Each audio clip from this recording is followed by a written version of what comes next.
प्यारे बच्चों, वर्ष 2026 में बिहार बोर्ड द्वारा आयोजित होने वाली 10वीं की परीक्षा के लिए मैंने साइंस का गेस क्वेश्चन पेपर तैयार किया है। अगर इसके आधार पर आप तैयारी करते हैं तो निश्चित रूप से साइंस में बेहतर अंक हासिल कर सकते हैं। जैसा कि आप देखिए, फिजिक्स में लघुत्तरीय प्रश्न हैं, कुछ ऐसे शब्द हैं जिनकी परिभाषा लिखनी है, कारण बताएं वाले प्रश्न हैं, फिर आप देखते जा रहे हैं कि अंतर बताना है।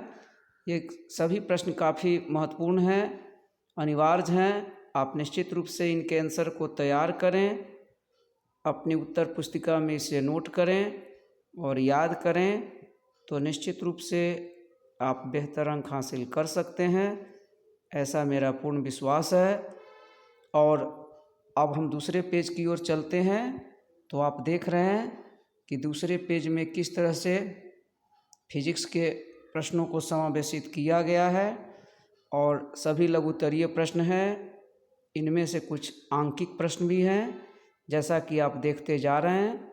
तो इन सभी प्रश्नों के उत्तर को आप नोट करें, याद करें। और दीर्घोत्तरीय प्रश्न जो जैसा कि देख रहे हैं, किसी एक का आंसर लिखना होता है, ये 6 अंक का होगा। तो आप याद करें और इनकी तैयारी करें, तो निश्चित रूप से ये परीक्षा आपके लिए बहुत ही अच्छी होगी। अब हम आगे चलते हैं अगले पेज की ओर। तो फिजिक्स का ही लॉन्ग क्वेश्चन देखते जा रहे हैं। तो आप फिजिक्स के लॉन्ग क्वेश्चन को भी नोट करें, इन्हें याद करें, तो निश्चित रूप से आपके लिए बेहतर होगा। और अब हम केमिस्ट्री की ओर बढ़ते हैं। इसमें लघुत्तरीय प्रश्न जिसमें 2 का आंसर लिखना होता है, 4-4 अंक का होता है। इसमें किसी 4 का आंसर लिखना होता है जो 2-2 अंक के होते हैं, तो 8 अंक हो गया। इसमें आपको परिभाषा है, संरचना सूत्र है, जैसा कि आप स्क्रीन पे देखते जा रहे हैं। तो आप इनके उत्तर को निश्चित रूप से नोट करें, याद करें। फिर इसमें हम अगले पेज की ओर चलते हैं। तो अंतर बताने वाला प्रश्न है। अंतर बताने वाले प्रश्नों के उत्तर को भी आप नोट करें, याद करें। फिर हम आगे देख रहे हैं, कारण बताएं। इसके बाद क्या होता है जब, व्हाट हैपेंस व्हेन, इसको भी आप याद करेंगे। रासायनिक समीकरण जो है उसको संतुलित करना है, वो भी आ सकता है। इसके बाद लघुत्तरीय प्रश्न हैं, तो आप देखते जा रहे हैं। इन सब का आंसर आपको याद करना है। अब वार्षिक परीक्षा में बहुत कम समय रह गया है, तो अगले पेज की ओर आते हैं। ये भी केमिस्ट्री का शॉर्ट क्वेश्चन सब है, इसको भी आप याद करें। फिर आप जैसा देखते जा रहे हैं कि केमिस्ट्री का दीर्घोत्तरीय प्रश्न है जो 5 अंक का होता है।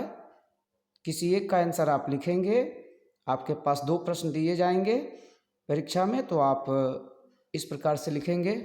फिर हम अगले पेज की ओर बढ़ते हैं, जैसा कि आप देख रहे हैं। तो अब हम बायोलॉजी की ओर आते हैं। बच्चों के लिए बायोलॉजी बहुत हल्का लगता है, लेकिन इसमें जो प्रक्रिया है उसमें आपको रटना पड़ेगा, अच्छी तरह से याद करना पड़ेगा। बायोलॉजी में परिभाषा लिखना है। इसमें भी 4 लघुत्तरीय प्रश्न होते हैं, 2-2 अंक के, कुल 8 अंक हुआ। इसके बाद हम देखते जा रहे हैं, फिर से देखेंगे। तो अंतर बताने वाला क्वेश्चन है, फिर प्रश्न उत्तर हैं, जैसा कि आप देख रहे हैं स्क्रीन पे। सबको आप नोट करें, याद करें, तो निश्चित रूप से आपकी परीक्षा अच्छी होगी। फिर अगले पेज में हम लोग आते हैं। इस पेज में जैसा कि आप देख रहे हैं स्क्रीन पे, तो यहाँ पे है, सभी प्रश्न को स्पष्ट रूप से आप पढ़ें, देखें। फिर दीर्घोत्तरीय प्रश्न है, इसमें मानव मस्तिष्क की संरचना का वर्णन है, मनुष्य के नर जनन तंत्र का नामांकित चित्र बनाएं, कार्यों का वर्णन करें। इसी प्रकार से मादा जनन तंत्र है, पुष्पी पौधों में निषेचन है, मानव नेफ्रॉन है। तो बहुत सारे प्रश्न हैं, इनमें से आपको लॉन्ग एक ही लिखना है, 2 दिए जाएंगे, तो एक का आंसर लिखना है। इसकी तैयारी करें, आपके लिए बहुत ही अच्छा होगा। क्योंकि अब बिहार बोर्ड की परीक्षा जो 26 में होगी, उसमें समय काफ़ी कम रह गया है। आप अब सीरियसली पढ़ाई करें और मेरे द्वारा दिए गए गेस क्वेश्चन के आधार पर आप निश्चित रूप से तैयारी करें तो निश्चित रूप से आपको सफलता मिलेगी। तो परीक्षा की ढेर सारी शुभकामनाएं। आप साइंस में 90+ लाएं। धन्यवाद।